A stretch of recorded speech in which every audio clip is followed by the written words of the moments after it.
Hola, soy Enrique Sátara, director del proyecto cultural El Ojo de la Cultura Hispanoamericana. El Ojo de la Cultura Hispanoamericana es un proyecto que, radicado desde Londres, se propone cubrir a nivel de distintas formas mediáticas y de comunicación las expectativas de los artistas y de los gestores culturales latinoamericanos y españoles que, digamos, estamos haciendo nuestra tarea, haciendo nuestra labor en otros países, sobre todo en países de una lengua que no es la nuestra.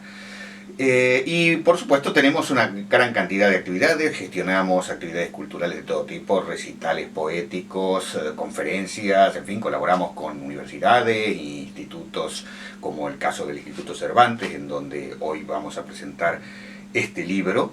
Y por supuesto contamos con un departamento editorial para facilitar el acceso a la lectura a los lectores de parte de nuestros artistas y de la gente a la que queremos de alguna manera promover y difundir. En ese terreno hemos publicado ya alrededor de 30 libros en nuestra corta existencia y hoy contamos con la colaboración del Instituto Cervantes de Londres para presentar un libro de especial interés para nosotros.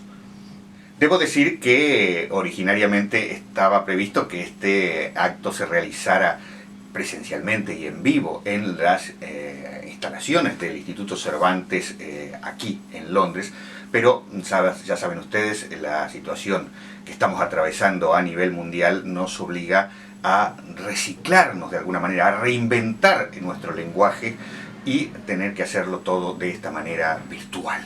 Pero estamos con ustedes, muy cerca de todos ustedes. Y como decía, quería hoy presentarles el último libro que ha editado nuestro sello editorial El Ojo de la Cultura.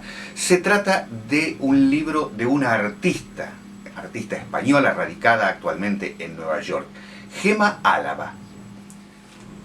A Gema Álava la conocí aquí en Londres hace unos cuantos meses atrás durante la presentación de un libro de Christian Hemingway, la bisnieta precisamente del famoso escritor norteamericano. Ella había viajado desde Nueva York para asistir a la presentación de este libro de su amiga y tuvimos una interesantísima conversación donde nos contamos un poco mutuamente los proyectos que estábamos realizando cada uno en su campo. Me interesó particularmente un proyecto que Gema está llevando a cabo en este momento, que no vamos a hablar hoy porque no es el tema, pero que me gustaría que lo investiguen en su página web. El proyecto se llama Hexágonos y los dejo a ustedes mismos que sean los que lo juzguen.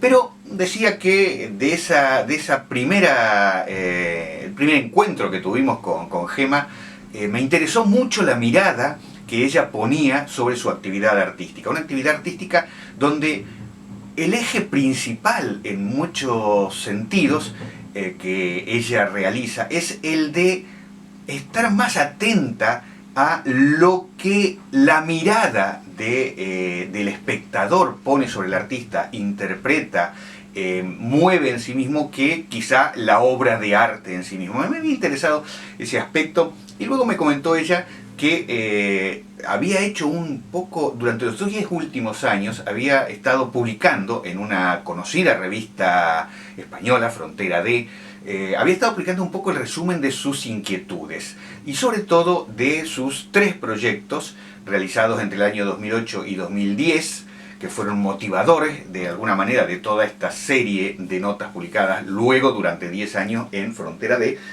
proyectos que se llamaban Tell Me, Find Me y Trust Me. Ella les va a explicar seguramente en la entrevista que le vamos a hacer hoy para presentar este libro. Este libro concretamente, Cómo perder el miedo dentro de un museo. Pero no es solo perder el miedo dentro de un museo para mirar la obra de arte, porque en este caso, como ustedes podrán ver en el libro cuando lo compren y lo lean, la mirada de Gema va mucho más allá. Va hacia la relación que existe, esa extraña y compleja relación que existe entre la obra de arte, el espectador y por supuesto las galerías, los museos, es decir, la institucionalización del arte. Todo eso lo fue reflejando Gema en 10 años, anota por año en la revista Frontera D. Frontera D es la revista que dirige Alfonso Armada, prestigioso periodista y además presidente de Reporteros Sin Fronteras en España.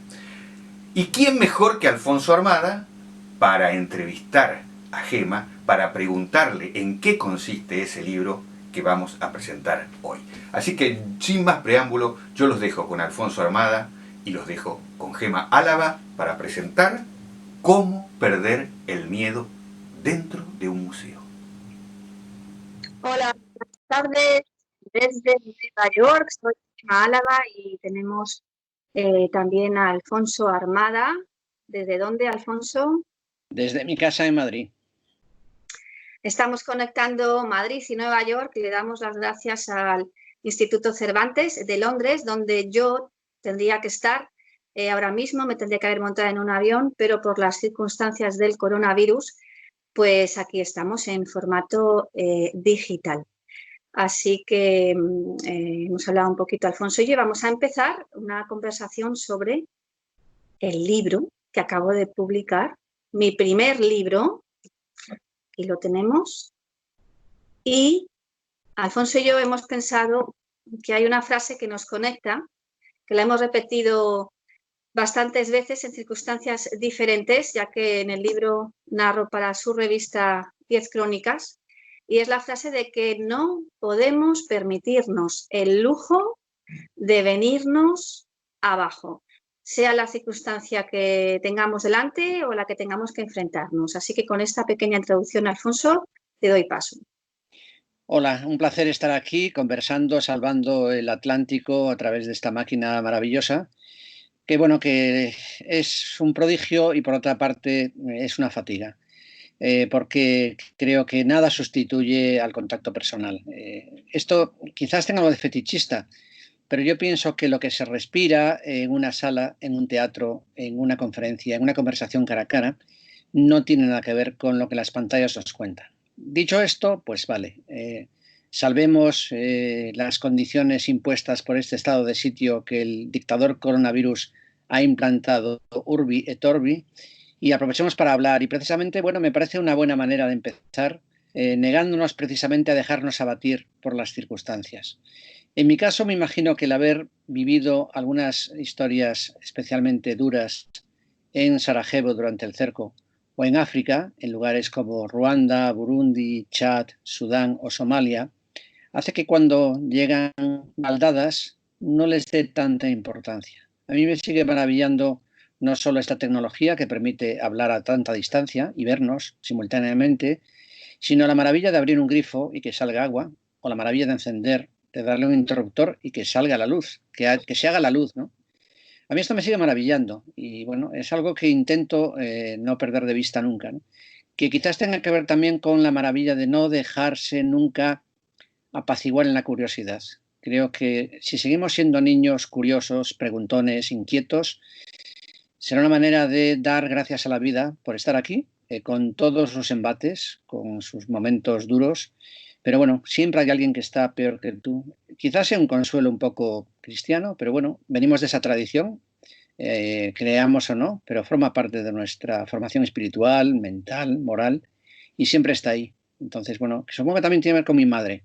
Mi madre siempre decía, era una especie como de, bueno, lo sigue siendo porque es una fuerza de la naturaleza. No hay que quejarse. ¿De qué os quejáis? Y es cierto, me parece una buena actitud ante la vida.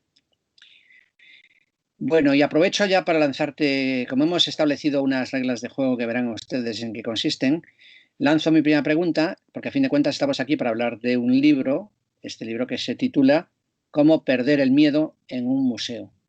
Bueno, es un título sugerente y al mismo tiempo enigmático. Entonces creo que podríamos empezar por ahí.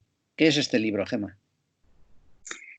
Pues yo me he hecho esa misma pregunta también, porque decía, qué miedo tenemos que perder, ¿no? ¿Cómo perder el miedo? Me gusta siempre a mí en todo lo que hago, además de cuando escribo para Frontera D, es verdad que siempre voy con la verdad por delante, intento ser lo más analítica que puedo, aunque de vez en cuando se cuela alguna opinión, bueno, observación, ¿no? Reacción emocional a lo que veo, pero también me gusta que haya espacio para que la gente interprete.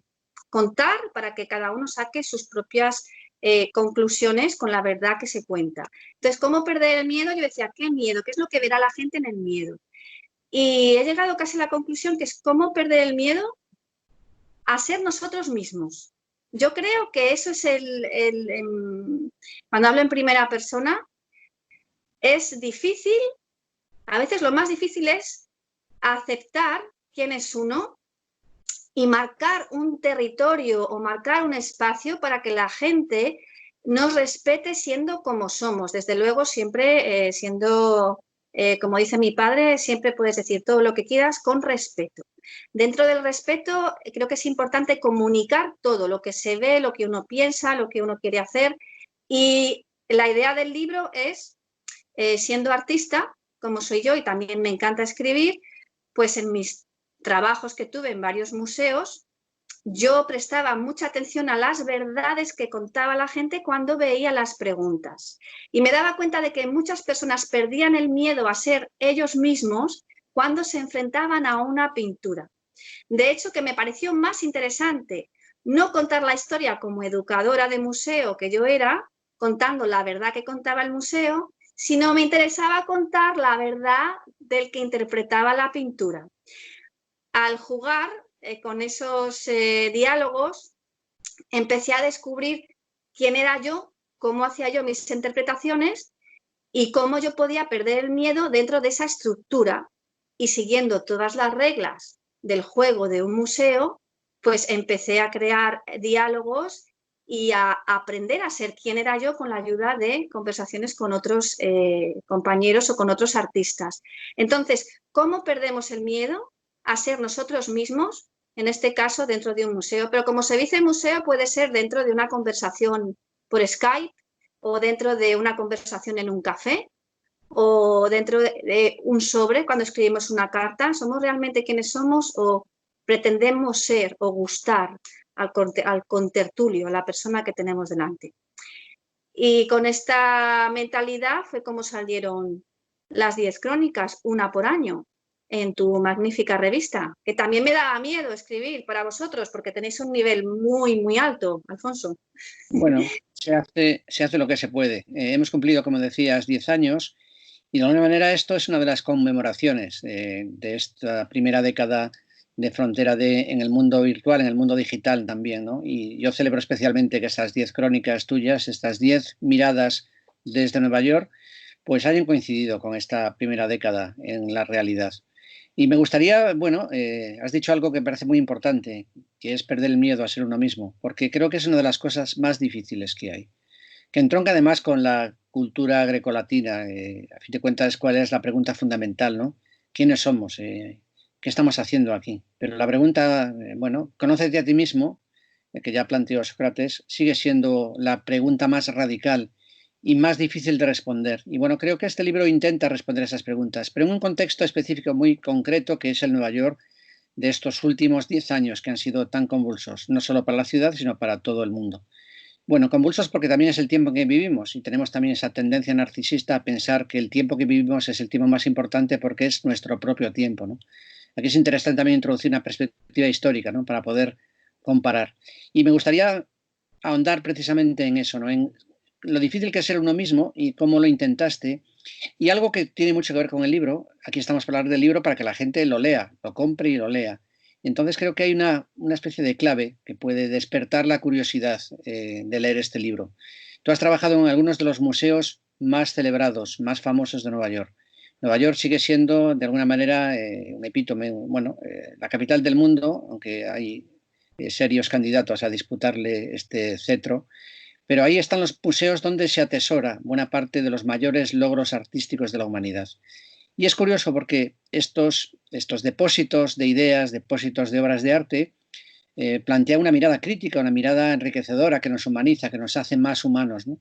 Y sin embargo, creo que, y es lo que me interesa sobre todo de la primera crónica y de las primeras crónicas, cómo de alguna manera dejabas en entredicho precisamente esta relación entre estos tesoros acumulados por esas instituciones con obras que nos hacen conocernos mejor, que indagan en la condición humana, que la cuestionan, y sin embargo después los propios museos es como si se negaran a ser consecuentes con esa condición de tesoreros del arte y se convierten en otra cosa. Tienes mucha razón, porque otro miedo que yo creo que es muy importante salvar o eliminar para ser nosotros mismos es el miedo a las estructuras que muchas veces se nos han impuesto o que podemos creer que se nos han impuesto. Y nosotros muchas veces nos vemos limitados. Entonces, en estos 5 museos en los que yo he estado trabajando, pero los más importantes, en los que ya no trabajo, los dejé para tener libertad absoluta para poder escribir lo que yo quisiera, obviamente, son el MoMA, el Museo de Arte Moderno de Nueva York, el Museo Guggenheim, el Museo Metropolitano y el Whitney Museum of American Art. Y en 2 casos concretos, ahora que ya no trabajo en ellos, en el Guggenheim y en el MoMA, tuve conversaciones con los directivos porque no sabían etiquetar el tipo de proyectos o la manera en la que yo veía cómo quería investigar el comportamiento de las personas dentro del museo. Entonces, al no tener un departamento para lo que yo estaba haciendo, ahora se habla un poco de arte relacional, aunque yo lo que estaba haciendo no es realmente arte relacional, pero al no haber etiqueta, me dijeron, intentaron presionarme, intentaron ponerme un poquito, pues eso, darme miedo, diciendo pues que si continuaba haciendo estas cosas, pues que no sabían qué hacer conmigo. Pero yo recuerdo estas conversaciones y lo primero que dije fue decirme qué reglas he roto. Obviamente no había roto ninguna regla, porque uno de los proyectos, Alfonso, tú participaste, era caminar teniendo diálogos por las galerías y no tiramos ninguna foto con flash. Entonces, estos proyectos que el museo me lo pusieron a un ladito y no hicieron caso, al cabo de unos 8 años se dieron cuenta de que había muchos más artistas realizando proyectos muy similares, pero el mío se había hecho pues 5 años antes. Entonces, de nuevo, intentaron presionarme. Hay un artículo que se llama Museo ofrece dinero a un artista por su silencio. Ahí se viene el miedo, pero en las charlas que yo doy, siempre digo a los artistas, con los recursos que tenéis, con todo el respeto del mundo, aunque no tengáis etiqueta, seguir haciendo lo que estáis haciendo, perder el miedo a ser vosotros mismos y con paciencia esperar y ver los resultados. Y el resultado es este libro donde cuento muchas cosas que me metí en ellas sin yo saberlo, Alfonso. No sabía cómo iban los mecanismos y las estructuras a reaccionar. Me pilló por sorpresa completamente. No sé si he respondido a tu pregunta, pero... Sí, bueno, creo que hemos dado bastantes ingredientes para despertar la curiosidad, para que la gente se sumerja en estas lecturas, ¿no? Y bueno, creo que podríamos de alguna manera empezar a cerrar esta conversación tratando de explicar por qué encajaron o encajan también estas crónicas en lo que es Frontera D. Porque desde el primer momento intentamos hacer una revista que no fuera previsible, que no encajara precisamente en las etiquetas con las que los poderes, todos los poderes, nos tratan de encerrar, como si fuéramos mariposas a las que hay que clavarles un alfiler para que dejen de aletear y de comerse quizás las obras o de comerse un poco las estructuras.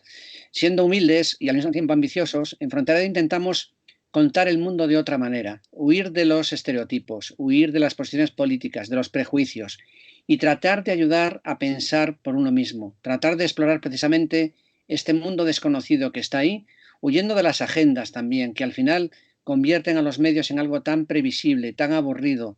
A mí me gustan los periódicos, las revistas, los artistas, los escritores que te rompen los esquemas, que te hacen volver a pensar lo que pensabas que era sólido, porque a lo mejor no era tan sólido. Y de alguna manera tus crónicas van por ahí, son como grietas en las que investigas en qué manera nos estamos habituando a una forma de ver el mundo que está anquilosada, que se ha quedado vieja, como la prosa, como la poesía, ¿no? Creo que esta exploración, que tiene mucho de arriesgado, porque claro, te puedes estrellar, forma parte del espíritu que queríamos convocar en Frontera D. También tratando de reunificar los viejos saberes, las artes y las ciencias, la matemática y la poesía, la música y el dibujo, y que todo esto formara, pues bueno, el espíritu de alguien curioso que quiere entender este mundo aunque sea incomprensible. Y creo que estas crónicas responden precisamente a eso que desde el inicio, con mucho entusiasmo, con mucha ingenuidad y con muchos errores, intentamos en Frontera D, y aquí seguimos. Sí, pues perfecto, colofón para terminar la conversación, porque yo también quería mencionar que gracias a vosotros tuve la confidencia, me sentí con la seguridad para poder contar y narrar lo que me estaba sucediendo a medida que me estaba sucediendo. Por eso, ahora al verlo 10 años después en un libro, lo veo con otra perspectiva. Y puedo entender todas estas cosas en el prólogo, en la presentación del libro que escribí. El prólogo es tuyo. Hablo de cómo muchas veces se escribe y dejas información de manera, ¿cuál es la palabra correcta? No es subliminal, es sin darte cuenta de lo que escribes. Subrepticia, inconsciente. Inconsciente, exactamente, gracias. De manera inconsciente. Y a veces es muy importante releer. Pero si yo no hubiera tenido la plataforma de Frontera D, que yo sabía que permitía, da libertad a que cada persona sea ella misma y escriba como ella misma, porque uno de los lemas que yo no he visto en ninguna revista es la longitud del texto que escribas, tú la eliges. Ya puede ser corto, ya puede ser largo. Que está bien escrito, mira, hasta llega un mensajito para decir que es importante lo que acabo de decir. Si tú crees que esa es la longitud correcta, esa es la longitud correcta. Entonces hablo mucho también de la importancia de tener espacios o plataformas como Frontera D, donde se nos dé libertad a los artistas también a poder perder el miedo. Y también nos ayuda mucho porque es muy respetada tu revista y tiene muy buenos lectores. También es muy buen apoyo, porque gracias a vuestra revista, pues los museos también me respetan ahora más, porque se han dado cuenta de que mi labor es seguir investigando, apoyando a la cultura, a museos, instituciones y nunca tener un corazón amargo por cualquier amarga que una experiencia pueda ser. Y creo que eso es un mensaje estupendo. Así que gracias, Alfonso. Bueno, gracias a ti y aprovecho también que estamos conectados con Nueva York para mencionar a alguien que está ahí, que es alguien cercano a ti, que es Jonathan Goodman, que es un fantástico crítico de arte y poeta neoyorquino que lleva prestando su entusiasmo y su talento a la revista desde hace muchísimo tiempo, escribiendo de forma desinteresada artículos que nos amplían nuestro espectro de conocimiento, con miradas muy curiosas sobre diferentes tradiciones y modelos artísticos. Entonces, bueno, me gustaría cerrar nuestra conversación dando las gracias a Jonathan, que además te conoce tu trabajo y lo ha seguido desde el principio, y bueno, y dando las gracias a gente como tú que hace que Frontera D siga ahí y bueno, intentando ayudarnos a descubrir quiénes somos. Muchas gracias.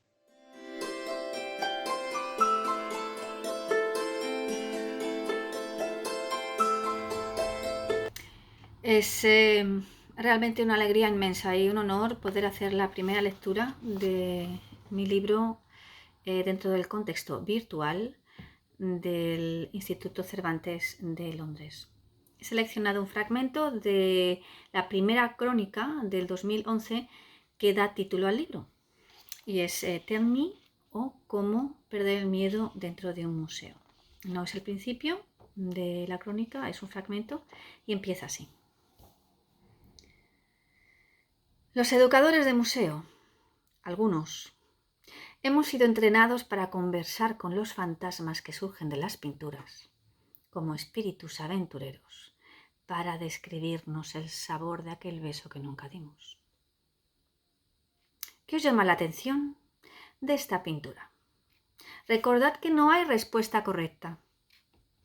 Esta última frase evita muchas de las ansiedades de las que soy testigo cuando mi grupo permanece inmóvil ante unas señoritas de Aviñón que les interroga por primera vez con esos ojos negros que me recuerdan a la serpiente K del libro de la selva, quien hipnotizaba a sus presas hasta dejarlas inmóviles, casi inconscientes, desconocedoras de lo que se les venía encima.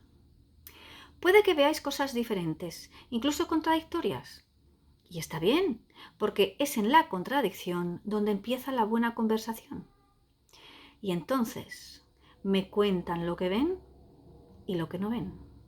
Y las pinturas se transforman en espejos de lo que esconden cada día. Porque es gracias a ese empujón de aire, de saliva, al estallido de un cohete mal encendido que escuchamos en la calle, o a la frase que oímos queriendo o sin querer, por lo que decidimos un buen día quemar todas las cartas, aprender a hacernos el nudo de la corbata atarnos los zapatos, a insultar y a decir que no, que ya está bien, que hacía tiempo que debíamos haber cortado el cordel por el que habíamos aprendido a caminar de puntillas con los ojos cerrados. Las manos huelen a cebolla cuando se piensa en estas cosas, pero ni las cámaras de seguridad ni las alarmas de incendios detectan dichas esencias.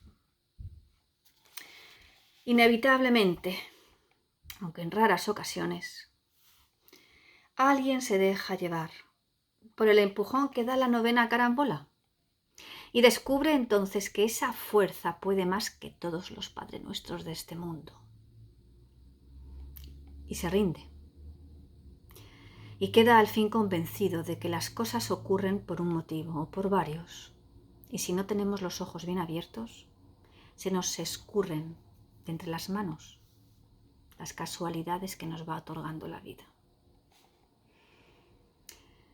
Las conversaciones y los pensamientos intensos tienen lugar los días en los que el museo permanece ajeno a los turistas, que caminan con la intención de llevarse a casa, pegado en la suela de los zapatos, el polvo que respiran las bailarinas de Degas, el cartero amigo de Van Gogh, la amante de Picasso, o las motas que se olvidan los martes, la brocha de pelo límpido que mueve la conservadora, brazo arriba, brazo abajo, por encima de los cuadros, para luego volar a sus anchas, impulsadas por las corrientes del aire acondicionado.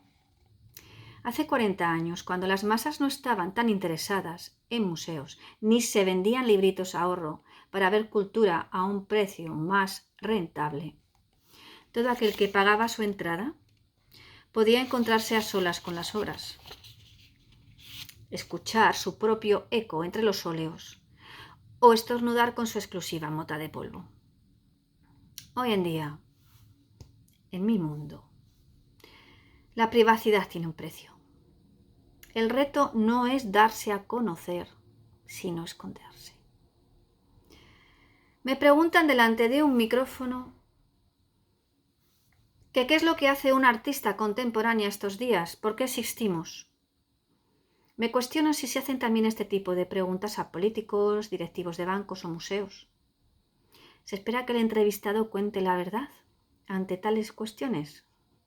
¿Cambiarían las respuestas si el micrófono no estuviera de por medio? Contesto que los artistas tenemos ciertas libertades que otras personas no tienen. Y por ello, podemos contar cosas que los políticos, los entrevistadores o los educadores de museo no pueden. Los entrevistadores no actúan por ellos mismos. Representan a una institución para la que trabajan. Los políticos representan, en teoría, las ilusiones o desilusiones de muchos. Ambas cosas son una gran carga. Los artistas, sin embargo, vamos por libre. O deberíamos ir por libre. Respetando a todos, pero por libre. Los artistas representamos una libertad que parece extinguida en muchos casos y es causa de risa cuando la reconocemos en la voz de los niños. Niños con micrófonos dentro de un museo. Eso puede ser también la libertad. Muchas gracias por escucharme. Saludo.